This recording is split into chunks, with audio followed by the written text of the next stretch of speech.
ovejas de Jetro, su suegro, sacerdote de Madián, llevó las ovejas a través del desierto y llegó hasta Horeb, monte de Dios, y se le apareció el ángel de Jehová en una llama de fuego, en medio de una zarza. Y él miró y vio que la zarza ardía en fuego y la zarza no se consumía. Entonces Moisés dijo: iré yo ahora y veré esta grande visión, porque esta zarza no se quema. Viendo Jehová que él iba a ver, lo llamó Dios de en medio de la zarza y dijo: Moisés, Moisés. Y él respondió: heme aquí.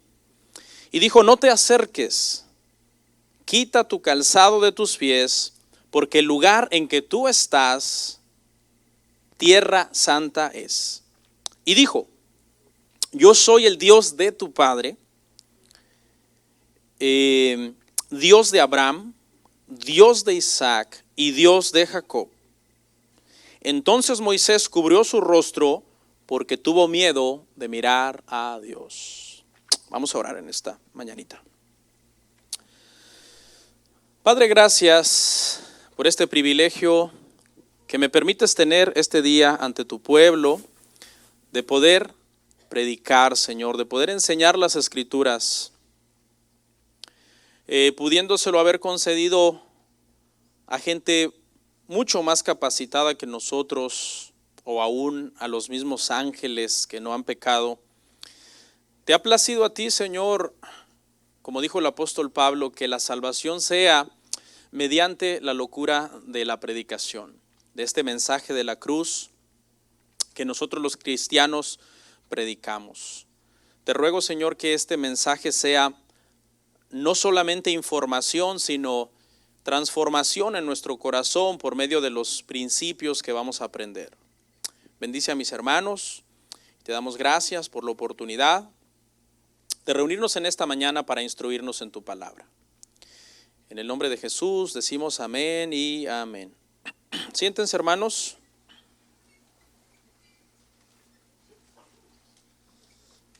Estamos viendo una serie, hermanos, que se titula El Pentateuco.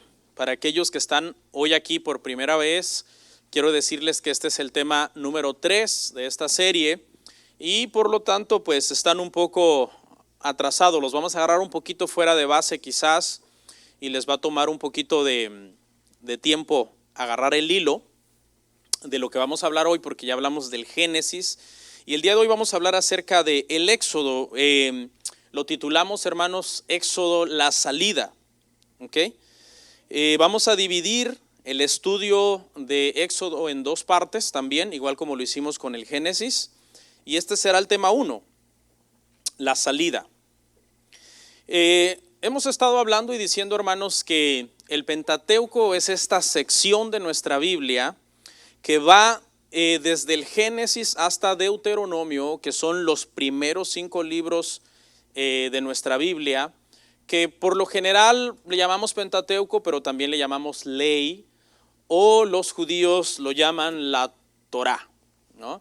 Algunos lo llaman la Torá con acento al final, otros le llaman la Tora, pero es lo mismo. El propósito, hermanos, de esta serie, el Pentateuco, es que vayamos a través de estos libros que los cristianos casi no leen. Si usted dice, pastor, ¿por qué estamos estudiando el Pentateuco? Ese es el propósito. Estudiar estos libros que los cristianos casi no leen. Y hay muchas razones por las que los cristianos no los leen. Algunos creen que es irrelevante para el tema del evangelio y el tema de la cruz. Dicen, no, pues los evangelios contienen todo lo que yo necesito. Otras personas al leerlos se dan cuenta que son libros difíciles, y es cierto, porque están llenas de muchas genealogías, de muchas cuestiones antiguas que para comprenderlas uno tiene que estudiar un poco de historia, y eso pues es engorroso y preferimos evitar la fatiga, ¿no? Los demás libros, por ejemplo Éxodo, Levítico, están llenos de tipos y de mandamientos extraños que tú dices, ¿por qué se pedía esto? Pero tiene un cumplimiento en el Nuevo Testamento. Entonces, esa es la idea, hermanos, que en esta serie que va a durar varios domingos, aprendamos más sobre estos libros que pocos leen y que de repente son difíciles de entender, pero sin embargo son bien importantes para nuestra comprensión de lo que es, hermanos, el tema de la redención. De hecho, es la base.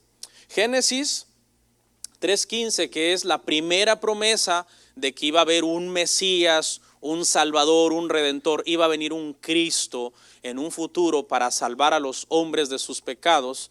Esa línea que empieza en Génesis 3:15 se extiende por toda la Biblia hasta el libro del Apocalipsis. Entonces se imagina, así es de importante, hermano, que nosotros entendamos el Génesis. Alguien diría, pastor, eso es Antiguo Testamento y nosotros con el Nuevo Testamento tenemos. Bueno, déjeme decirle que en los tiempos de Cristo, hermanos, y de sus apóstoles, no había más Biblia que el Antiguo Testamento. O sea, Cristo y sus apóstoles no tuvieron la Biblia como nosotros la tenemos, con Antiguo Testamento y con Nuevo Testamento como le llamamos. Ellos usaban lo que en hebreo se conoce como Tanaj o Antiguo Testamento. Siempre que le hablen de la Tanaj, le están hablando de los 39 libros del Antiguo Testamento. Y cuando usted lee en el Nuevo Testamento acerca de las Escrituras, cuando por ejemplo Jesús dijo en Juan 5:39, escudriñad las Escrituras, ¿a qué cree que se refería? Al Antiguo Testamento. Cuando Pedro en su discurso dijo, porque como dijo el profeta Joel, citó el Antiguo Testamento. Cuando Jesús fue tentado en el desierto por el diablo, ¿qué citó? El Antiguo Testamento. Ahora, tampoco nos vayamos al extremo y digamos, bueno, entonces, si Cristo ni siquiera tuvo Nuevo Testamento, ¿por qué nosotros sí tenemos Nuevo Testamento? No lleguemos al extremo, como alguna gente dice, bueno, pues desechemos el Nuevo Testamento porque Cristo ni siquiera lo tuvo. Lo que pasa es que tenemos que entender, hermanos, que era la voluntad de Dios que en esa revelación progresiva que comenzó empezando 10 mandamientos, luego esa revelación se fuera completando en el paso del tiempo hasta que nosotros pudiéramos llegar a tener el testimonio de Jesús que está escrito en el Nuevo Testamento. Amén. Vamos a dividir Éxodo, les decía hace unos minutos, en dos secciones. La primera se va a llamar la salida. Me parece que hice ahí una presentación, si la pueden poner. Y esta sección, hermanos, va del capítulo 1 al capítulo 18. Todos esos capítulos son los que más o menos vamos a ver hoy. Entonces, como comprenderá, no vamos a entrar en ningún tema a fondo, porque son muchos temas los que abarca esta sección. Luego la sección 2, que veremos en la próxima semana, si estamos vivos, va a ser del capítulo 19 al capítulo 40, y esa sección la vamos a titular El Pacto. Si se recordará, Génesis lo dividimos igual en capítulos. ¿Se recuerda? Del 1 al 11, la creación, y del 12 al 50 se llamó los patriarcas. En la sección que nos toca hoy, hermano, prácticamente vamos a ver cosas como la opresión que sufrió Israel en manos de los egipcios, el nacimiento de Moisés, la preservación de su vida, su crecimiento, su desarrollo. Tuvo que huir a Egipto porque mató a un egipcio que estaba maltratando a un hebreo. Llegó a tierra de Madián, estuvo en Madián por un tiempo, después Dios lo vuelve a llamar y Moisés regresa a Egipto ya empoderado con la autoridad de Dios, enfrenta este anciano de 80 años, al hombre más poderoso de toda la tierra, y con el poder de Dios lo derrota, lo vence, quebranta el orgullo del faraón. Y después de ahí, hermano, obviamente lo que se usó para quebrantar el corazón del faraón fueron estas 10 plagas, que vamos a ver un poquito también. Entre la 9ª plaga y la 10ª plaga hay un evento crucial que se llama la Pascua, que también vamos a comentar un poquito acerca de eso. Y una vez que se da la Pascua se viene la 10ª plaga, que es la muerte de los primogénitos. El corazón del faraón es quebrantado, los dejan ir, los persiguen, cruzan el Mar Rojo, el Señor ahoga al faraón y a sus caballos y a sus ejércitos, el pueblo cruza, hacen su canto de victoria, e inmediatamente después del canto de victoria viene la queja y la murmuración.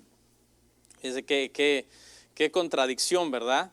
Tú dices, wow, ya cruzaron y están cantando. Oh, Jehová echó en el mar al jinete y al faraón. Y están todos, dice, con panderos, María y todas las mujeres de Israel y Aarón, y están todos felices. Y cuando acaban de cantar, le dicen a Moisés, tenemos hambre. Y Moisés les dice, aquí no hay nada. Pero es que en Egipto teníamos pepinos, teníamos puerros, teníamos cebollas, estaba rico allá, regrésanos. Tremendo. Tenemos sed, no hay agua. Ahí hay una piedra. Bueno, eso lo vamos a ver un poco hoy. Luego después viene la guerra contra Amalec y al final, en el capítulo 18, Jetro visita, hermanos, a Moisés y le da un consejo porque obviamente estaba dirigiendo aproximadamente entre 1,5 millones o 2 millones de personas en el desierto. La tarea era extenuante y se sentaba, dice, desde que amanecía hasta que el sol se ocultaba a atender los problemas de la gente y obviamente pues ya le estaba dando muchísimo estrés. Vino Jetro y lo aconsejó. En la parte 2, hermano, la semana que viene vamos a hablar acerca del pacto que Dios hizo con Israel en Sinaí. Y en ese tema, el domingo que viene vamos a ir desde el 19 hasta el 40 en esos capítulos. Así que eso va a ser, hermano, a grandes rasgos nuestro bosquejo para estos dos temas que nos va a tomar ver el libro del Éxodo. Amén. Bueno, ¿por qué esta historia es importante? ¿Por qué es importante estudiar el Éxodo? Es una historia fundamental porque es la primera vez que a grandes rasgos Dios muestra el propósito de redención que Él tiene con los pecadores. Y este éxodo tiene muchísimos tipos. El Egipto representa el mundo, la esclavitud representa el pecado, el faraón representa de cierta forma a Satanás, que antes de que nosotros viniéramos a Cristo nos tenía esclavizados. Nuestra mentalidad era de continuo hacer el mal. Entonces es bien importante, hermanos, es una historia fascinante. ¿Cuántos han leído Éxodo alguna vez completo? Es fascinante, es de mis libros favoritos, yo siempre lo he dicho. Éxodo es de mis libros favoritos. De hecho, los mismos escritores, hermanos cineastas, han usado este libro como un guión de grandes películas. ¿Quién no ha visto una película del Éxodo?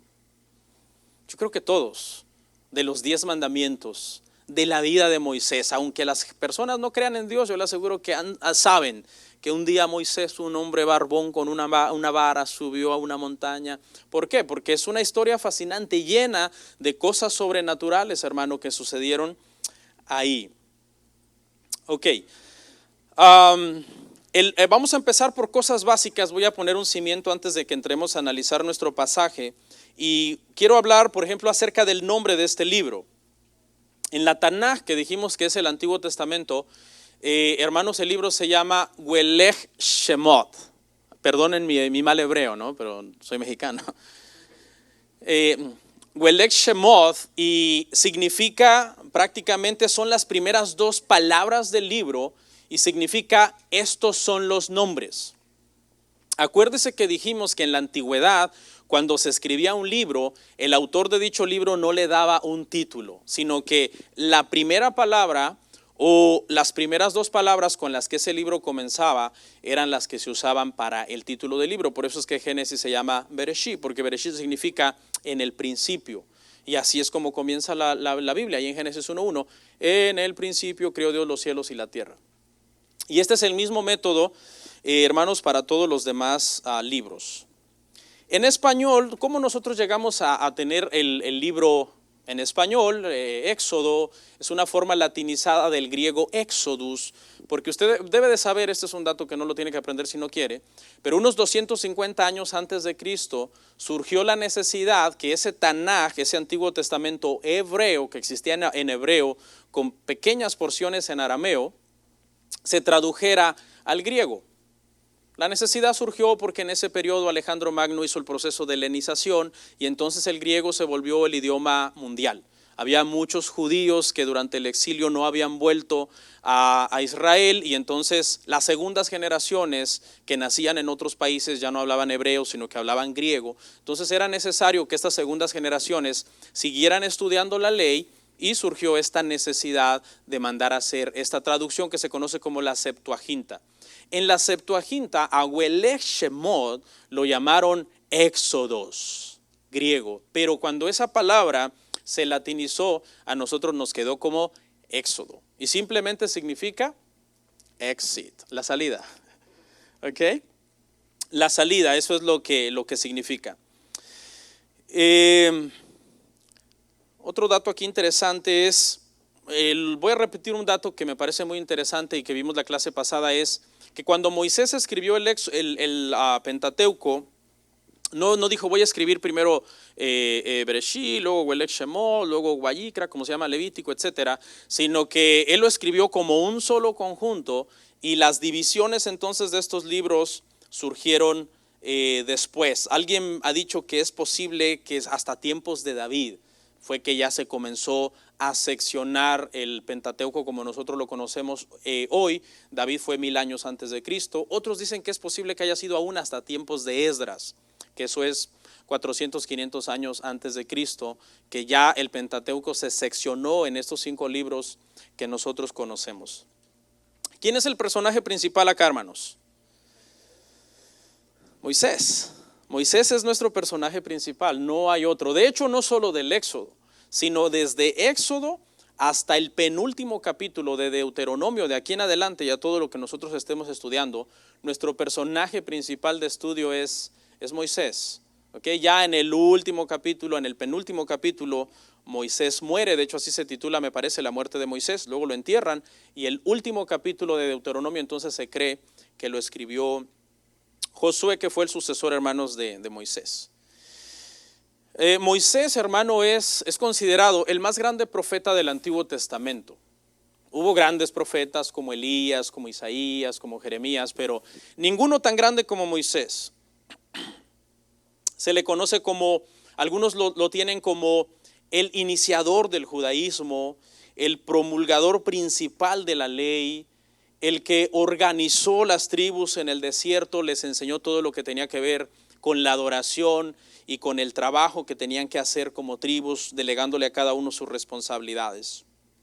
Entonces Moisés, hermano, es nuestro personaje principal y vamos a estar hablando muchísimo de él en los temas que nos restan acerca de esta serie. Conocemos su ascendencia, conocemos su infancia. El libro de Éxodo, hermanos, nos muestra que Moisés vino de la tribu de Leví. Él era un levita junto con María, su hermana, y Aarón, ¿verdad? Y él nació en un tiempo en donde las cosas, hermano, en Egipto se habían puesto, como dice un dicho popular, color de hormiga. No sé si ustedes conocen ese dicho. Yo creo que ahorita nosotros los latinos estamos acá en Estados Unidos con la cuestión migratoria bastante parecido a lo que estaba sucediendo en tiempos en que Moisés nació.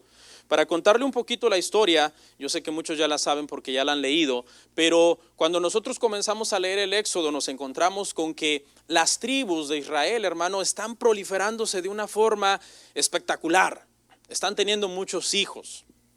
No sé si, no mire a nadie, pero la situación, hermano, ¿cómo llegaron a esta situación? Para eso tenemos que entender Génesis. En Génesis, hermanos, sabemos que Moisés es vendido a Egipto. Moisés llega a ser el gobernador, hermanos, de Egipto. Es el que distribuye todos los alimentos y todo lo que el país produce. José, perfecto, hermano, así me gusta que me corrijan. Sí, porque si no me dejan en el error. Y son errores mentales. No que soy un demente, pero en un ratito, hermano, los nombres se intercambian. Entonces José es vendido, hermanos, a Egipto. Usted conoce la historia, ¿no? ¿Han visto la película? Nunca ha leído la Biblia, pero ha visto la película de los niños. Está bien, es pasable. Y entonces, hermano, el pueblo viene, dice que los manda a traer porque había hambre en Canaán, donde estaba Jacob y sus hermanos, y los vienen, hermano, a Israel. Y primero llegan en calidad de invitados VIP. Llegan con privilegios, ¿no? De hecho, Jacob se toma la atribución de bendecir al faraón. Se paró frente al faraón de tú a tú y lo bendijo. Porque faraón respetaba mucho a Jacob porque faraón respetaba mucho a José. Faraón sabía que toda la sabiduría que José tenía venía de su padre. Su padre lo había enseñado en toda la sabiduría que José tenía. Entonces cuando Jacob llega a Egipto, se para ante faraón de tú a tú y dice que Jacob bendice al faraón. Llegaron como invitados, hermano VIP, les asignaron una región de las más fértiles en Egipto, la tierra de Gosén, para que ellos se quedaran. Pero eso cambió con el paso de los siglos, hermano. Y 4 siglos después, suceden 4 siglos después de la vida de José. Ahora las tribus están aumentando y ahora el faraón en turno, obviamente ya no es el mismo faraón, ¿no? Porque ya murió 400 años. Ahora el faraón en turno, el rey en turno de Egipto, hermano, tiene miedo a esta gran proliferación. Se están multiplicando, hermano. Las mujeres hebreas eran como las latinas, hermano, buenas para dar a luz. No, es que ahí dice que eran fuertes, eran hermano tomándose un coco daban a luz, ¿ya? Y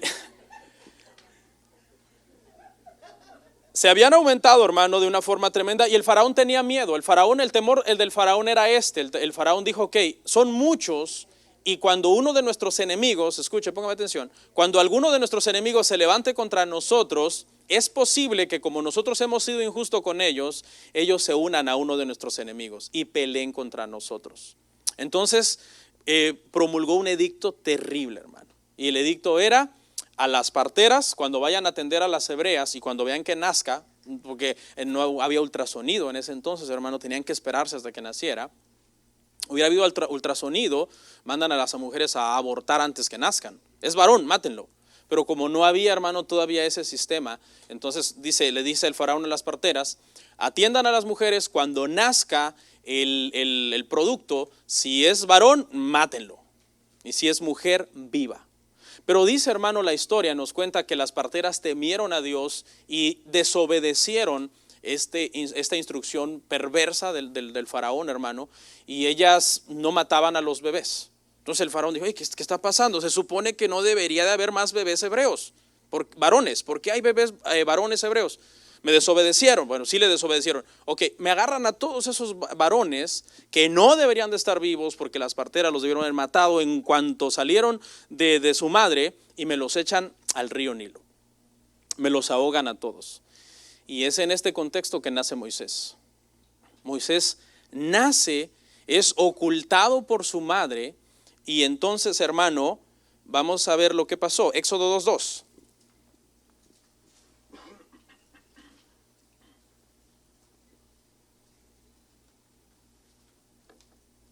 ¿Sí desayunaron?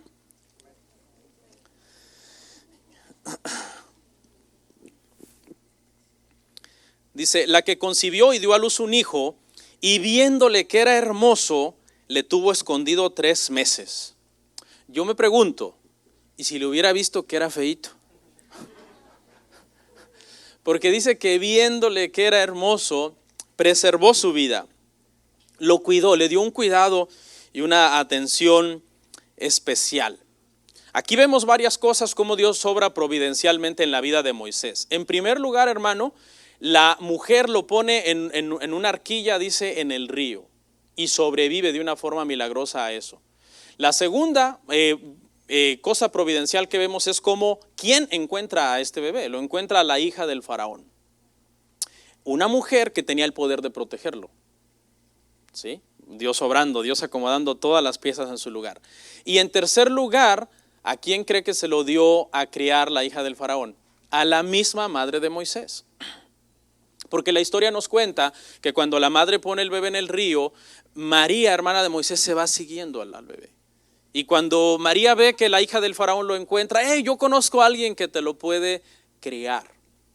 Oh sí, o sea, todo se acomodó, todo obró de una forma tan bella, porque cuando Dios tiene un plan, hermano, un propósito en la vida de una persona, Dios va a poner cada cosa, hermanos, en su lugar.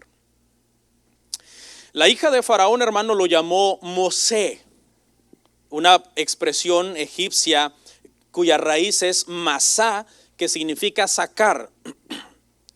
En hebreo tuvo una variante, en hebreo se llama Moshe, ¿ok? Pero algunos dicen que más el nombre original de Moisés en realidad no es hebreo, sino es egipcio, porque excavaciones ya posteriores descubrieron que ese nombre Mose se parece a nombres egipcios como Tutmoses o Admoses. Entonces se parecen bastante. Entonces el nombre obviamente, hermanos, es egipcio porque fue la hija del faraón la que se lo dio, pero ya teniendo una variante en el tiempo, pues en hebreo es Moshe, que significa sacado de las aguas. La vida de Moisés, hermano, se divide en 3 etapas de 40 años cada una. ¿Okay? La primera etapa de 40 años, Moisés los vive en Egipto, nace en Egipto, crece en Egipto, se desarrolla en Egipto. Después, acuérdese que después de que su madre lo prohijó, su madre se lo entrega a la hija del faraón y crece en la corte del faraón con toda la instrucción y la sabiduría, hermano, de los egipcios. Pero sucedió un día que saliendo a ver las obras que se estaban haciendo en Egipto, vio a un egipcio maltratando a unos hebreos. Moisés se enojó, mató, hermanos, a este egipcio y tuvo que huir porque se dio cuenta. Al principio pensó que nadie se había dado cuenta, pero después todo se descubrió. Todo salió a luz que él había matado a un egipcio y tuvo que huir del país. Eso sucedió, hermano, cuando él tenía 40 años. Los primeros 40 años los vive entonces en Egipto y a los 40 años tiene que huir. La segunda etapa, hermanos, de los 40 a los 80 años de Moisés, inicia precisamente cuando él huye a Egipto. Él llega a Madián y viviendo allá en Madián, hermano, por 40 años se dedica a un trabajo que para él era abominable, porque él tenía muchas cosas egipcias, mucha formación egipcia, y para un egipcio era abominación ser pastor de ovejas. Ya lo vamos a ver más adelante. Pero es aquí en este concepto donde Dios, hermano, cuando está pastoreando Moisés las ovejas de Jetro, su suegro, a sus 80 años, Dios se le aparece. Y veamos, hermano, ¿por qué? Éxodo 2, 23 al 25. ¿Por qué Dios se le aparece a Moisés? Éxodo 2, 23 al 25 dice: aconteció que después de muchos días murió el rey de Egipto y los hijos de Israel gemían a causa de la servidumbre y clamaron. Y subió a Dios el clamor de ellos con motivo de su servidumbre. Y oyó Dios el gemido de ellos y se acordó de su pacto con Abraham, Isaac y Jacob. Este es el llamado de Moisés. El llamado de Moisés es porque hay una situación, hay una necesidad. El pueblo está, hermanos, oprimido. Dios llama a Moisés a los 80 años, hermano. Cualquiera diría: no, ya no hay esperanza para mí, 80 años, que me entierren, ya vivo de una vez. No, pero apenas en Moisés, en este caso en la vida de Moisés, apenas comenzaba el llamado que Dios había hecho a su vida, que había tomado 80 años de preparación. ¿Okay? Y esas son la última etapa de 40 años de Moisés. Va entonces desde sus 80 años, cuando Dios lo llama en Madián, a volver a Egipto para rescatar al pueblo, a través de todos los 40 años del desierto, y a los 120 años él muere, cuando están a punto de entrar a la tierra prometida. Dios no lo deja entrar, lo deja mirarla y muere. ¿Listos? Bueno, vamos a ver el pasaje, hermanos, de hoy, pero no se preocupe que no es tan largo. Vamos a tomar ahí el verso 1, Éxodo 3:1, y vamos a ir por frases. Apacentando Moisés las ovejas de Jetro, su suegro. Vea el cambio tan radical en Moisés, hermano, un cambio de vida social fuerte. Pasa de estar en la corte del país más poderoso del mundo, con buenos alimentos, con buena música, en unas comodidades, hermano, envidiables. Y ahora encontramos a Moisés en unas montañas, hermano, desérticas, áridas, pastoreando unas ovejas que por cierto ni eran de él. Y ese trabajo para él era hasta cierto punto abominable. Mire lo que dice Génesis 46:34. Entonces diréis: hombres de ganadería han sido tus siervos desde nuestra juventud hasta ahora, nosotros y nuestros padres, a fin de que moréis en la tierra de Gosén. Porque para los egipcios es abominación todo pastor de ovejas. ¿Y qué estaba haciendo Moisés? Pastoreando ovejas. Algunas veces nos toca hacer un trabajo que no nos gusta, pero échele ganas. Échele ganas, porque a veces toca adaptar nuestro chip, hermano, a la situación que está pasando. Ok, allá tenía yo ciertos privilegios, ciertas cosas. Aquí no es así, ¿no? Aquí es diferente y aquí tengo que entrarle porque no hay de otra. Obviamente la mentalidad de Moisés, hermanos, ya había cambiado, porque más adelante vamos a ver cuál es la razón por la que él decide irse de Egipto. Muchos dicen: no, es que él mató y sí se tenía que ir, pero ¿acaso el faraón no le podía decirte perdón? No eres Moisés. Pero hay una razón espiritual detrás de su huida, y está en Hebreos 11, 24 al 26. Vamos a verla.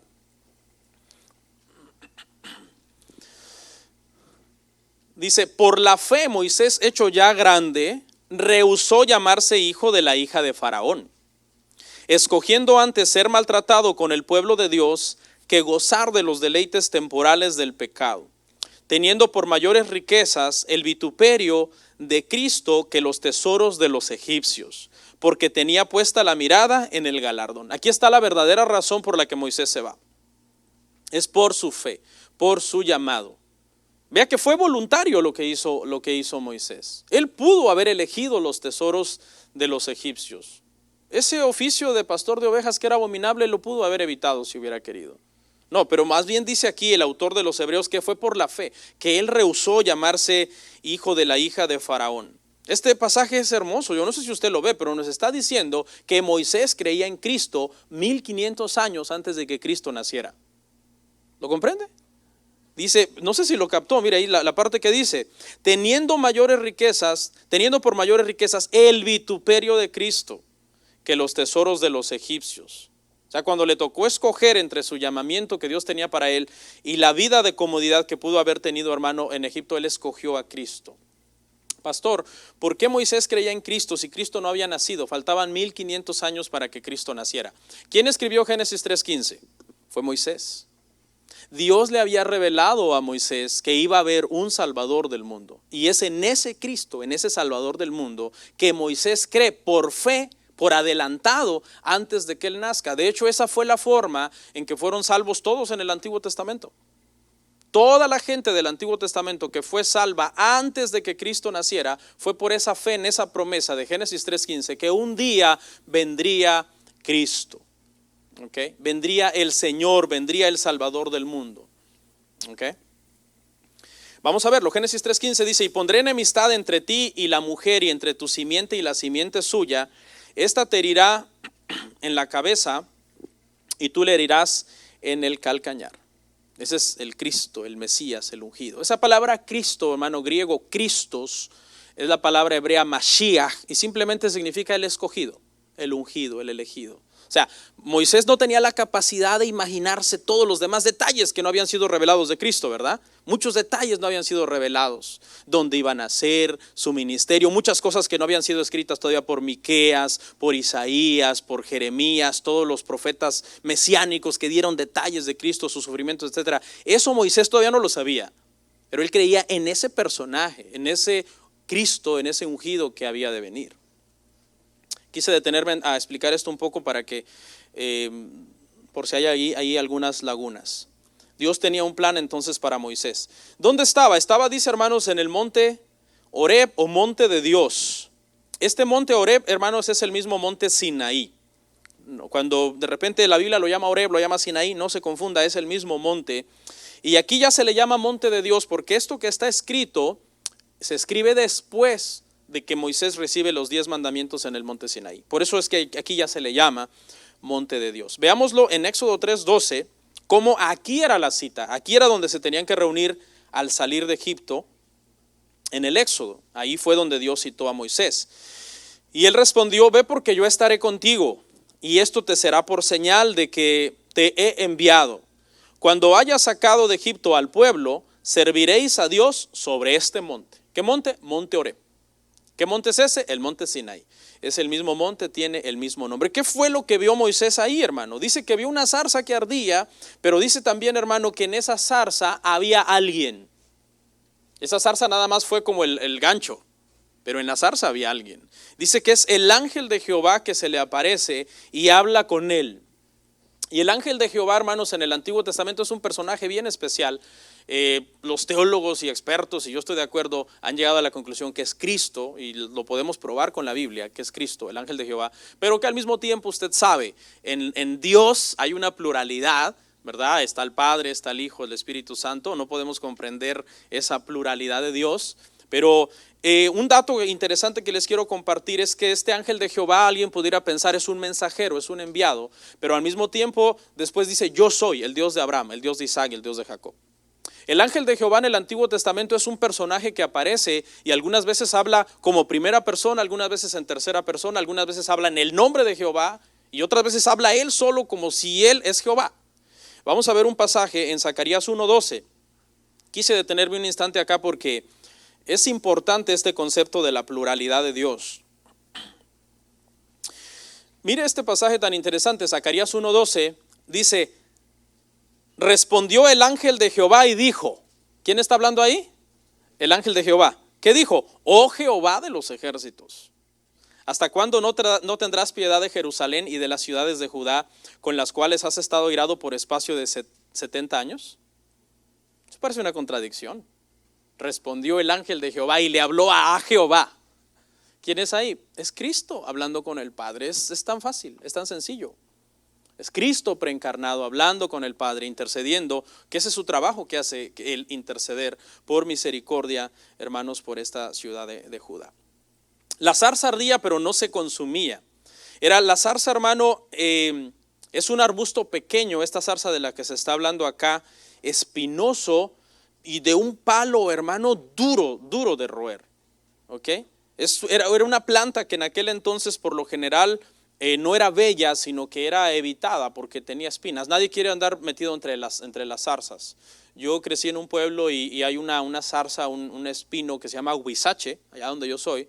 Horrible, todo el mundo lo evita. Allá hay huizaches, no vayas por ahí. Pero escogió Dios esto, hermano, porque hay una simbología acá. Pudo haber escogido un hermoso cedro, un hermoso roble, un árbol de madera de acacia preciosa para manifestarse. Pero escoge una zarza porque acá hay un mensaje, y es porque la zarza es el mejor representante de todos los árboles de Israel. Pastor, entonces Israel es chiquito, es feo, es espinoso. Sí. Escuche, mire, se lo voy a demostrar en Ezequiel 2:6. Lea conmigo ahí.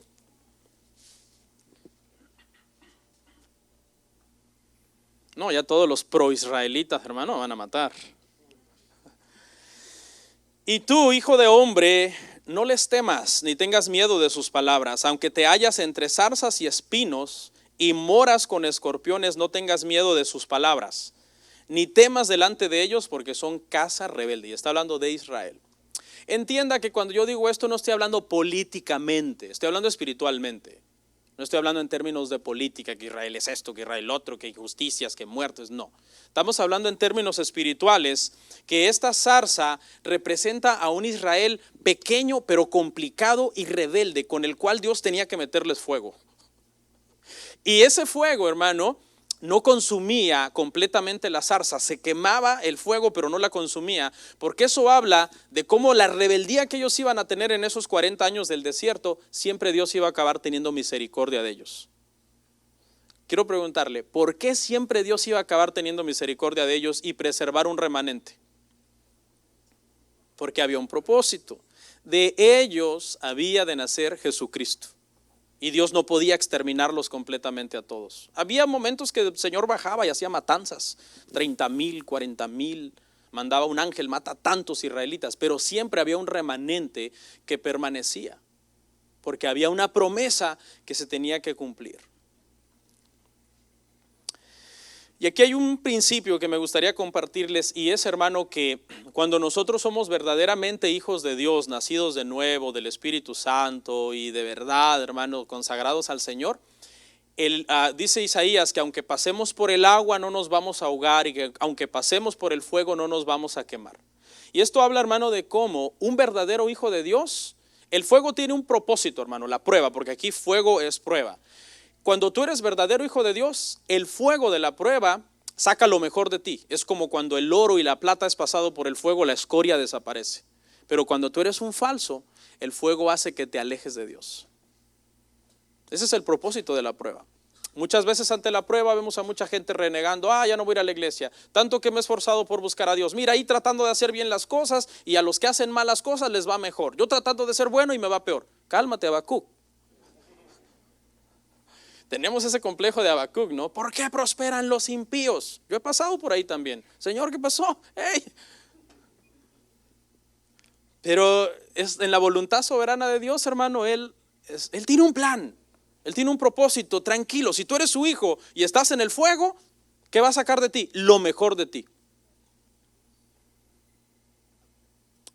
Cuenta la anécdota que un platero, una forma de ver cuando la plata ya estaba lo más pura posible era que se reflejaba en ella, ¿no? Ya está. Ya alcanzó el nivel de pureza que quiero que esta plata tenga. Es lo mismo. Pero ¿qué pasaba por esa plata? Pasaba primero por el crisol, por el fuego, para que fuera alcanzando esa pureza. Igual nosotros, hermano. ¿Tú crees que las comodidades van a sacar lo mejor de ti? No. Las comodidades siempre sacan lo peor de nosotros. Alguien dijo, el dinero no cambia a la gente, el dinero solamente revela quién es la gente. Y eso es una verdad. Tú a lo mejor eres pobre y humilde porque no tienes dinero, pero a lo mejor el dinero sacaría a la luz que realmente eres un prepotente. No te acerques, le dice el Señor, quita tu calzado, porque Moisés viene en carrera, hermano. Moisés dijo, hey, voy a ir a ver esa gran visión. ¿Qué está pasando? Hay una zarza, hay fuego, pero la zarza no se consume. ¿Qué tipo de fuego es este? No era un fuego común, era un fuego especial de parte de Dios. Porque un fuego común, lo natural es que hubiera quemado la zarza. Pero este era un fuego abrasador, un fuego diferente. Y el Señor lo tiene que frenar en su loca carrera y decirle, alto, alto ahí. Quítate el calzado de tus pies porque el lugar donde estás, tierra santa es. Es tremendo, hermano. Pero aquí hay algo bien interesante, hermano, de que las cosas nosotros no las podemos hacer a nuestra manera, número uno. Y número dos, tenemos que aprender a respetar a Dios, que Dios es santo. Porque esta expresión, aquí quita tu calzado, si la traemos al contexto 2019, era algo así como hoy quitarte el sombrero ante un juez en una corte. ¿Cuántos quieren una regañada? Si quiere una regañada, a su próxima corte, vaya, lleve gorra y hable con gorra ante el juez. Y ahí le van a dar su regañada. Si usted va a una corte y usted pasa ante el juez y usted lleva una gorra, que para empezar mejor no la lleve, se la debe de quitar para hablar con él. Atrévase a hablar con él con la gorra puesta. Y en este contexto aquí, quita tu calzado es eso, estás frente al juez de toda la tierra. Yo soy santo, yo demando respeto, sujeción. Yo no soy cualquiera. Y entonces Moisés, hermano, se despoja de su calzado y se humilla ante Dios, muestra respeto ante Dios. Y esto habla de cómo nosotros tenemos que respetar a Dios, respetar su casa, respetar su palabra, respetar a sus siervos, etcétera. Mire lo que le dice el Señor: yo soy el Dios de Abraham, Isaac y Jacob. Yo soy el Dios de tu padre, le dice.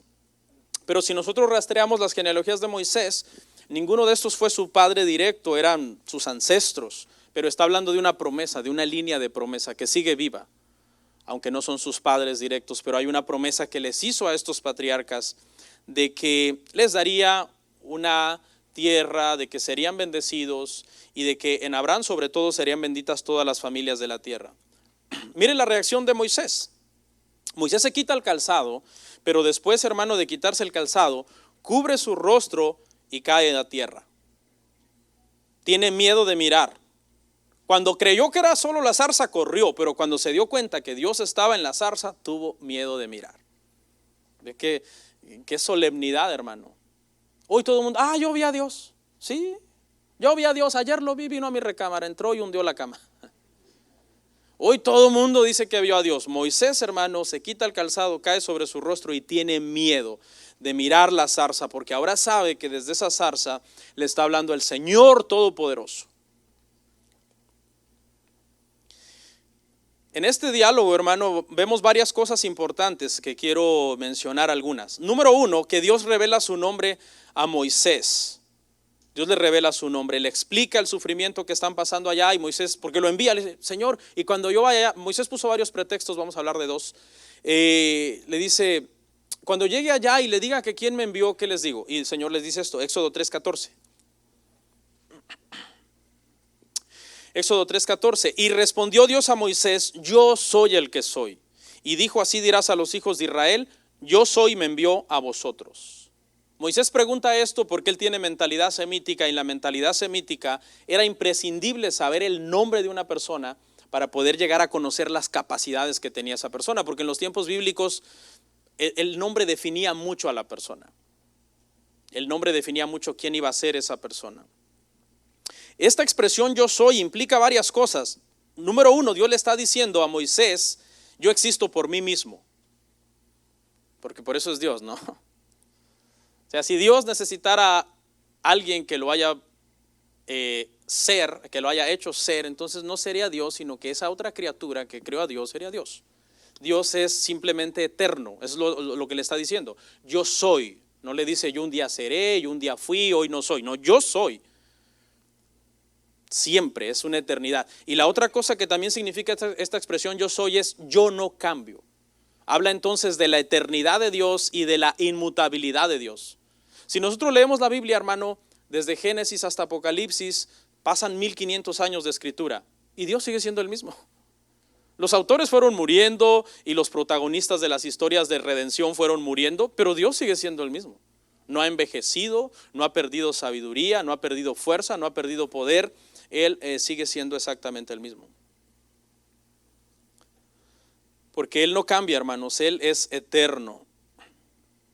Definir el nombre de Dios, hermanos, es un gran reto teológico en estos días. Hay mucha gente que hace muchísima controversia con el tema del nombre de Dios. Dicen, no, es que Dios se llama así, si tú lo llamas en español no te va a entender. Y bueno, piensa que Dios es un niño de kinder, ¿no? No. Es más, muchas de estas personas que hacen tanto énfasis en el nombre de Dios, ni siquiera dicen bien el nombre de Dios. Quizás usted hoy por primera vez va a aprender el nombre de Dios. Porque el nombre de Dios es complicado, hermanos. ¿Okay? El nombre de Dios es bien complicado. Tenemos que ir a la raíz de qué es lo que significa este yo soy para poder decir el nombre de Dios correctamente. Por lo general, ¿cómo decimos que Dios se llama? El gran yo soy. El yo soy, ¿verdad? Hice una presentación, no se la pueden poner, donde está el tetragramatón esa. Esas son las palabras que se entiende que aparecen en Éxodo 3:14, que son palabras sin consonantes, sin vocales, no son solo consonantes, las que están en amarillo. Y, H, W, H. Y los masoretas le añadieron vocales para que lo podamos leer y se diga Yahweh. Y mucha gente, wow, son idólatras del tetragramatón, porque así se llama esto. Son 4 letras hebreas, Yod, Het, Bab, Heb, que le llaman el tetragramatón, que yo literalmente he visto a gente tener ese tetragramatón en sus templos y hacer reverencia, hermano, al tetragramatón. Pero ¿sabe qué? Viene de una expresión antigua, haya, que quiere decir ser. Y la mejor traducción del nombre de Dios al español es Él es. Él es. Esa es la mejor traducción del nombre de Dios. Yo tengo años estudiando este tema y esta es la conclusión final, podría yo decir ahorita, antes de morir, que es Él es. ¿Por qué Él es? Porque cuando usted dice yo soy, usted está diciendo que usted es Dios. Y no es así. La única vez que Dios se llama yo soy es cuando Él está hablando. Yo soy el que soy. Pero cuando nosotros estamos hablando de Dios, tenemos que decir Él es. Si a usted alguien le pregunta, y no es un tema de salvación, pero por mera cultura general, si alguien le pregunta a usted un día, hermano, ¿y cuál es en sí entonces el verdadero nombre de Dios? Y usted dice, yo soy, usted está diciendo que usted es Dios. No, usted no es, Él es. Porque de ahí es donde viene esa palabra Yahweh, de una palabra antigua haya, que significa ser. Y no sé, pero tiene sentido, ¿no? O sea, ¿cómo va a ser usted Dios? Usted no es. Él es. La única vez que Dios se llama yo soy es cuando Él está hablando. Yo soy. Investíguelo si quiere. Si no me cree, vaya a investigar. Ya no puedo hacer más por usted. Entonces, pastor, entonces el verdadero nombre de Dios es Él es, ¿verdad? Ya no voy a decir Jesús, ya no voy a decir Yahweh, ya no voy a decir Jehová, ya no voy a decir Yahvé. ¿Cómo voy a decir? Voy a decir siempre Él es. Le voy a decir una cosa, un solo nombre no puede definir a Dios. Dios tiene muchísimos nombres en la Biblia. Él es Jehová Jireh, nuestro proveedor, Jehová Shalom, nuestra paz, Jehová Sidkenu, nuestro sanador, me parece que es. Y hay muchos nombres hebreos que Dios tiene que representan uno de los atributos que Él tiene. Pero un solo nombre no puede representar todos los atributos que Él tiene, por eso Él tiene muchos nombres. ¿Okay? Nunca caigan en esa, hermano, idolatría del nombre de Dios, no caigan ahí. Y si se la quiere hacer fácil, su nombre es Jesús. Éxodo 3, 7 al 9. Vamos a ver, hermano, entonces lo que le dijo el Señor, hermanos, a Moisés. Cómo lo llama en un llamamiento profético para ir a hacer su obra. Éxodo 3, 7 al 9. Dijo luego Jehová Bien he visto la aflicción de mi pueblo que está en Egipto, y he oído su clamor a causa de sus exactores, pues he conocido sus angustias, y he descendido para librarlos de mano de los egipcios, y sacarlos de aquella tierra a una tierra buena y ancha, a tierra que fluye leche y miel, y a los lugares del cananeo, del eteo, del amorreo, del fereceo, del heveo y del jebuseo. El clamor pues de los hijos de Israel ha venido delante de mí, y también he visto la opresión con que los egipcios los oprimen. El Señor llama a Moisés desde la zarza y le cuenta lo que está pasando. Esto está pasando. Moisés creo ya se lo imaginaba, ¿no? Porque la última escena que él tiene de Egipto es egipcios maltratando a los hebreos. Pero ahora, 40 años después, las cosas se habían puesto peor y ya había llegado el tiempo. Se había cumplido ya el tiempo. Ahora sí tenían que ser liberados. Cuando Moisés huyó todavía no era el tiempo, pero ahora ya era el momento. ¿Por qué? Porque tenían que ser 400 años. Porque el Señor se lo había revelado a Abraham. Tu generación serán llevados a Egipto y en Egipto estarán esclavos por 400 años. Y entonces yo los sacaré. Y ahora sí, cuando el tiempo se ha cumplido, Dios habla con Moisés, y por lo menos 3 cosas quiero ver en este pasaje. Número 1, Dios le dice a Moisés, he visto. En el hebreo se leería mejor, viendo he visto, que significa he observado meticulosamente. He puesto atención por estos 400 años a cada detalle. Cada latigazo lo he visto, cada niño que echaron en el Nilo lo vi, miré todo su sufrimiento que ustedes estaban teniendo en este lugar, cada lágrima que lloraron yo la vi. A veces pareciera como que Dios no está viendo, hermano, pero Dios está viendo. Israel, hermano, 400 años después, es probable que ya hayan perdido toda esperanza, ya 400 años de opresión. Pero no, apenas estaba a punto de empezar a cumplirse el propósito de Dios. Y Dios había observado, hermanos, absolutamente todo. Dios te está viendo. Dios te está mirando, Dios te está viendo en todo momento. Y luego le dice, he oído. Por un lado ha visto la aflicción, pero por otro lado ha oído también el clamor. Ha oído cómo ellos han pedido misericordia. Ya no aguantamos, ya la carga es demasiada. Es demasiado trabajo, demasiada esfuerzo. El faraón los había castigado, hermano. Primero les daba, dice, la paja para hacer los ladrillos, y cuando Moisés llegó con su genial idea de que se fuera, no les den paja, están de ociosos. Entonces el pueblo estaba que ya no podía más. ¿Quién de ustedes alguna vez ha trabajado un trabajo pesado, hermano? Que tú dices, ya no aguanto, voy a reventar si sigo trabajando así. No veo a ninguno así con cara de muy trabajador aquí, pero no es cierto. Pero algunas veces uno puede ser sometido a una cosa que ya no la aguantas, ya no la soportas. He oído. Y la tercera, he descendido. He visto, he oído, he descendido. Se cumplió el tiempo. He descendido. Y en la Biblia, cada vez que Dios desciende o descendía en los pasajes, siempre era algo portentoso, estaba a punto de pasar. En Babel descendió, vio lo que estaban haciendo, dijo, estos se han propuesto hacer una obra, no desistirán de lo que han iniciado. Confundamos su lenguaje y dispersémoslos por toda la tierra. Aquí desciende porque ya Israel no aguanta la opresión, pero uno de los descensos más hermosos del Padre, de Dios, es cuando se encarna en la persona de Jesucristo, hermano, y baja para salvarnos de la peor de las cargas que un hombre puede llevar. ¿Cuál es? El pecado. Un concepto muy odiado por muchos. No, yo no soy pecador, simplemente no me porto muy bien. No, en la Biblia pecado es todo aquello que ofende el carácter de Dios. Y el pecado te destituye de su gloria. Mire lo que dice Mateo 11, 28, 30. Acerca de la obra de Cristo, venid a mí todos los que estáis trabajados y cargados, y yo os haré descansar. Llevad mi yugo sobre vosotros y aprended de mí, que soy manso y humilde de corazón, y hallaréis descanso para vuestras almas, porque mi yugo es fácil y ligera mi carga. Este es el descenso más hermoso en toda la Biblia acerca de Dios, es cuando en la persona de Jesucristo, hermano, sucede la encarnación, y entonces el Señor viene a quitar la carga de pecado de sobre los hombros de sus hijos, para darnos paz, para darnos vida eterna, salvación, consuelo a nuestras almas. Bueno, en lo que resta del sermón, hermano, vamos a ir, porque este era en sí lo más central del sermón, pero ahora simplemente vamos a hacer un recorrido así por los capítulos que nos faltan hasta llegar al 18, para contarle la historia. Moisés vuelve a Egipto, puso pretextos al principio, dijimos, ¿verdad? No quería ir para allá, pero el Señor lo manda con una encomienda. Dile al faraón, deja ir a mi pueblo. Moisés comienza a efectuar las plagas. Las plagas tenían dos propósitos, tenía un propósito doble. Número uno, mostrarle a Faraón con quién estaba tratando. Porque cuando Faraón habla con Moisés la primera vez, Faraón dice, ¿quién es ese Dios? Porque Faraón se creía en Egipto que el Faraón era Dios.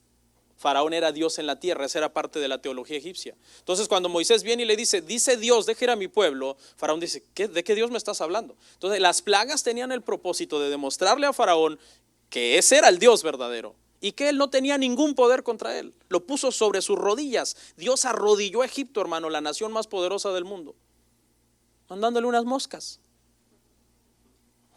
unas ranas, unas úlceras y todas las plagas que se mencionan ahí. Entonces, y la segundo propósito, aparte de mostrarle a Faraón que Dios era Dios verdadero, era mostrarle a Israel que podían confiar en él, que estaban en la mano de un Dios poderoso, que los iba a sacar sobre alas de águila con gran brazo extendido de la esclavitud. Entre la plaga, hermanos, 9 y la 10 dijimos que hubo una pausa y fue donde se instituyó, hermanos, la Pascua. Esta palabra Pascua del hebreo Pesach, mucha gente tiene problemas con definirla, pero los eruditos han llegado a la conclusión de que el significado más fácil es pasar por alto, o el significado más probable, pasar por alto. Porque ¿qué fue la Pascua? El Señor le dijo a los israelitas, era la 10ª plaga, antes de que viniera la 10ª plaga, con esta iba a quebrantar a todo Egipto, porque se acuerda que el faraón siempre después de la plaga decía, váyanse, ya que se iba, no, siempre no, otra plaga, váyanse, siempre no, pero es después de esta, hermano, definitivamente los dejó ir. No solamente los dejó ir, sino que dice que les dijo el Señor a los israelíes, tóquenle la puerta a los egipcios y pídanles oro. Y no es un mensaje de prosperidad, ¿ok? Pero así dice. Y dice que despojaron a los egipcios de su oro y todo, y ese oro se usó en el desierto para muchos utensilios, lamentablemente también para el becerro de oro, ¿ok? Porque tenían un problema severo estos hermanos en el corazón, ¿sí? ¿Y qué significa pasar por alto? Pesaj, pasar por alto. Simplemente significa que esa Pascua había que matar un cordero esa noche, comerlo completamente entre las familias que lo pudieran alcanzar a consumir y con su sangre marcar las puertas y los dinteles de las puertas de los hebreos, para que cuando viniera el heridor, que así fue como se llamó esta 10ª plaga, la muerte de los primogénitos, el heridor de parte de Jehová, un ángel de parte de Jehová, de parte de Dios, a matar a todos los primogénitos de Egipto, las puertas que estuvieran marcadas con esa sangre fueran ¿qué? Pasadas por alto, esquipeadas. Porque la sangre de ese cordero estaba sobre esas puertas. Más claro no se puede. Es clarísimo. Es Cristo. Un cordero de 1 año sin defecto, perfecto, tenía que ser sacrificado, comido con hierbas amargas, que hablaba del sufrimiento, con panes sin levadura, y marcar con su sangre las puertas para que el heridor pasara por alto. Esa Pascua actualmente nosotros la conocemos como la Cena del Señor. Y tiene muchas similitudes. Hoy la vamos a tomar, la Cena del Señor.